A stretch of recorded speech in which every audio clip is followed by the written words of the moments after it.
Hello students. तो आज हम एक न्यू सीरीज स्टार्ट करने जा रहे हैं जो कि है पाइथन प्रोग्रामिंग लैंग्वेज। इस सीरीज में हम पढ़ेंगे कि पाइथन क्या होता है, किस तरह से हम एक बिगिनर से लेके एक पाइथन के प्रोजेक्ट तक कैसे बनाते हैं। ये बिल्कुल बिगिनर्स का एक ये कोर्स है कि जिसमें हम चेक देखेंगे कि कैसे हम पाइथन में एक छोटे से छोटा प्रोग्राम से स्टार्ट होके हम आगे आके कैसे बड़े बड़े प्रोग्राम्स इसमें बनाएंगे। तो इस वाले लेक्चर में हम अभी पाइथन की एक ब्रीफ इंट्रोडक्शन देखेंगे, सिर्फ थ्योरी पढ़ेंगे इस वाले लेक्चर में। नेक्स्ट लेक्चर्स में एक एक करके हम पाइथन के जो प्रोग्राम्स हैं उनको पढ़ते जाएंगे और उनको हम इम्प्लीमेंट भी करते जाएंगे। तो आगे जैसे जैसे हम आगे बढ़ेंगे हमारी पाइथन पे एक्सपर्टाइज जो है वो बढ़ती जाएगी। तो चलो आज का लेक्चर स्टार्ट करते हैं जो कि है इंट्रोडक्शन टू पाइथन प्रोग्रामिंग। सबसे पहले तो देखते हैं पाइथन है क्या। पाइथन एक general purpose high level programming language है जिसे कि गाइडो वैन रोजम ने 1991 में क्रिएट किया था। इसका मेन फोकस जो है वो कोड की रीडेबिलिटी में है। इसके सिंटेक्स जो है अलाउ करते हैं प्रोग्रामर को to express their concept in fewer lines of codes. अगर आपने ऑलरेडी कोई प्रोग्रामिंग लैंग्वेज पढ़ी हो जैसे कि सी प्लस प्लस जावा, तो आप देखोगे दोनों में पाइथन और उन बाकी लैंग्वेज में कंपैरिजन, तो इस पाइथन की लैंग्वेज में जो लाइंस ऑफ कोड्स हैं वो हमें कम जरूरत होती है और कोड की रीडेबिलिटी बहुत ज्यादा होती है इस पाइथन में। पाइथन एक ओपन सोर्स है, मतलब इसका कोड ओपनली अवेलेबल है, वी डोंट हैव टू पे फॉर दैट। और एक क्रॉस प्लेटफॉर्म है, मतलब कि बहुत सारे ऑपरेटिंग सिस्टम्स हैं, लाइनक्स में चल पड़ेगा, ये विंडोज में चल पड़ेगा, तो एक से ज्यादा ये ऑपरेटिंग सिस्टम्स में ये वर्क करता है। तो ये क्रॉस प्लेटफॉर्म है। पाइथन का सोर्स कोड जो है अवेलेबल है under GNU general public license के। तो मतलब इसीलिए ये ओपन सोर्स है क्योंकि इसका सोर्स कोड जो है अवेलेबल है। Next is features of Python. सबसे पहले तो Python is very easy to learn क्योंकि इसमें रीडेबिलिटी काफी है और लाइंस ऑफ कोड्स जो है उनकी कम जरूरत पड़ती है हमें। तो ये इजीली किसी के लिए भी लर्न करना है जो बहुत इजी है। किसी को अगर मिनिमम प्रोग्रामिंग लैंग्वेज के बारे में अगर पता हो तो वो इजीली पाइथन को वो लर्न कर लेगा। Next is dynamically typed. Dynamically typed का मतलब है कि यहाँ पे जो भी अगर हम मान लो वेरिएबल को अगर यूज कर रहे हैं तो हमें इसमें अलग से उसको डिक्लेयर करने की जरूरत नहीं है, जैसे कि बाकी लैंग्वेजेस में होता है हमें पहले डिक्लेयर करना पड़ता है उसके बाद ही हम उसको यूज करते हैं। तो यहाँ पे डायनेमिकली टाइप करना है, जैसे ही हमने उसको यूज करना है वो उसी टाइम डिक्लेयर भी हो जाता है। Next is interpreter based. Programming language या तो कंपाइलर बेस्ड होती है या फिर इंटरप्रेटर बेस्ड होती है। तो ये जो पाइथन है वो इंटरप्रेटर बेस्ड है, मतलब कि लाइन वाइज लाइन जो कोड है वो कंपाइल होता है और साथ के साथ आपको आउटपुट दिखती है। इंटरेक्टिव है, पाइथन काफी इंटरेक्टिव है, इसमें प्रोग्राम बनाना इजी है। मल्टीपल पैराडाइम को ये सपोर्ट करती है। नॉट जैसे कि ऑब्जेक्ट ओरिएंटेड को भी ये सपोर्ट करती है, स्ट्रक्चर्ड को भी ये सपोर्ट करती है, तो ये अलग अलग पैराडाइम को सपोर्ट करती है। स्टैंडर्ड लाइब्रेरी, पाइथन में बहुत सारी स्टैंडर्ड लाइब्रेरीज हैं अलग अलग वर्क के लिए। जैसे कि अगर आप डेटा साइंस के लिए बात करो तो डेटा साइंस के लिए अलग लाइब्रेरीज हैं। आपको ग्राफ्स पे वर्क करना है तो उसके लिए मैटप्लॉटलिब नाम की एक लाइब्रेरी है जो कि ग्राफिक्स पे वर्क कर, मतलब कि अपने अगर टेबल्स बनाने हैं, कोई ग्राफ बनाना है, कोई कुछ भी प्लॉट करना है तो उसके लिए अलग लाइब्रेरी, मतलब इसमें बहुत सारी स्टैंडर्ड लाइब्रेरीज हैं। तो ये एक इसका बहुत ही best one of the best feature है पाइथन का। देन है open source and cross platform, जो कि हमने ऑलरेडी स्टडी कर लिया कि ये ओपन सोर्स है, इसका सोर्स कोड इजीली अवेलेबल है। क्रॉस प्लेटफॉर्म है, एक से ज्यादा ऑपरेटिंग सिस्टम पे ये वर्क हो रहा है। GUI एप्लीकेशन, इसमें कुछ लाइब्रेरीज ऐसी हैं जिनको यूज करके कि हम ग्राफिक यूजर इंटरफेस की एप्लीकेशंस बना सकते हैं। जैसे कि आपकी किंटर है, इसमें उसको यूज कर सकते हो, आप अलग अलग एप्लीकेशंस क्रिएट कर सकते हो। डेटाबेस कनेक्टिविटी, ऑलमोस्ट हर तरह के डेटाबेस को ये सपोर्ट करता है। पाइथन में आप किसी भी डेटाबेस को कनेक्ट कर सकते हो। एक्सटेंसिबल है, आप इसकी लाइब्रेरीज को एक्सटेंड कर सकते हो, आप खुद से भी बना सकते हो लाइब्रेरी। एक्टिव डेवलपर कम्युनिटी, हमारे पास बहुत सारे डेवलपर्स ऐसे हैं जो कि इस पाइथन की लाइब्रेरीज में ऐड ऑन करते हैं, नए नए पैकेजेस बना देते हैं।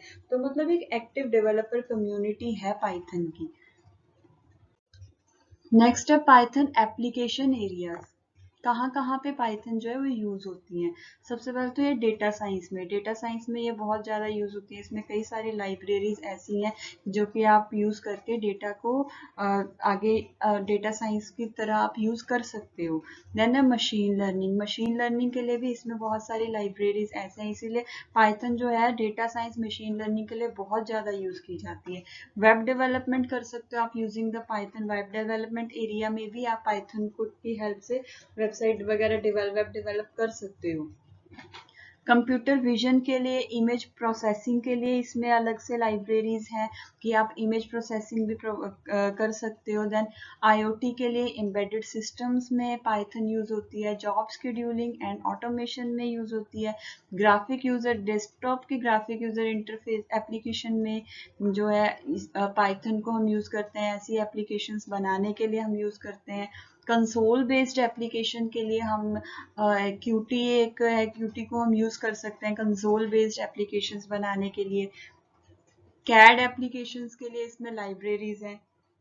देन गेम्स में कई सारी गेम्स ऐसी हैं जो पाइथन में ही बनी पड़ी हैं, तो गेम को भी डेवलप कर सकते हैं हम using the Python programming language.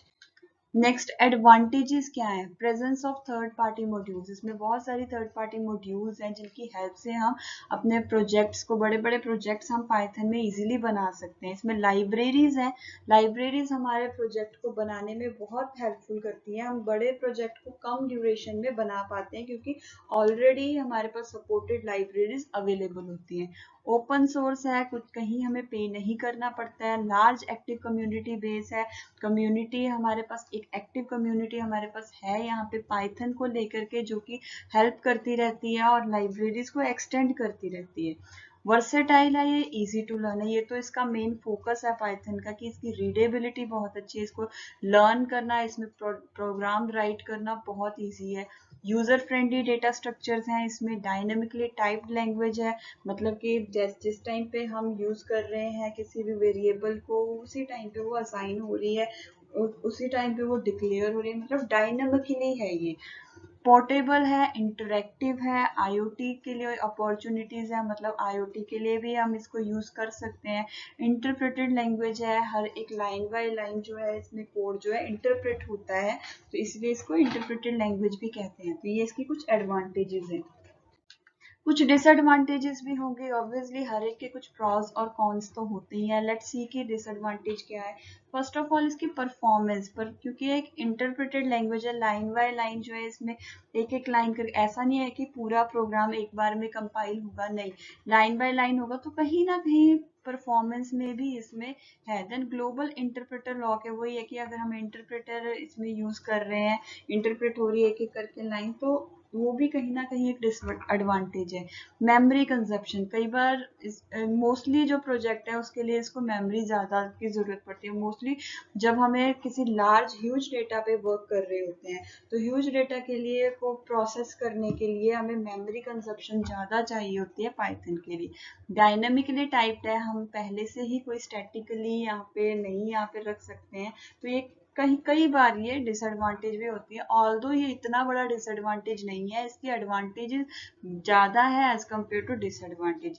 Packaging and versioning, इसके पाइथन के इतने सारे वर्जन्स आ चुके हैं, इतने पैकेजेस इसमें अवेलेबल हो चुके हैं कि कई बार ना पैकेजेस का ही जो है कंपैटिबिलिटी का इशू आ जाता है कि कुछ चीज़ों को अगर हमें किसी नए पैकेज में वर्क करना है तो हमें पुराने पैकेज के साथ उसको बैकवर्ड कंपैटिबिलिटी बनाना पड़ता है।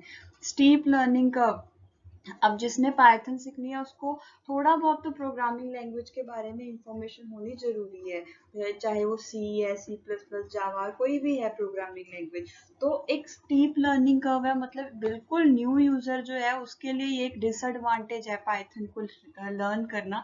तो आपको थोड़ी बहुत प्रोग्रामिंग के लैंग्वेज के बारे में इंफॉर्मेशन होनी चाहिए। Although you will learn, this is not impossible to learn this new language, लेकिन आपको थोड़ा सा जो है इसमें ज़्यादा मेहनत करनी पड़ेगी एज कम्पेयर टू दोज जिनको थोड़ी बहुत नॉलेज है पाइथन की, प्रोग्रामिंग लैंग्वेज की।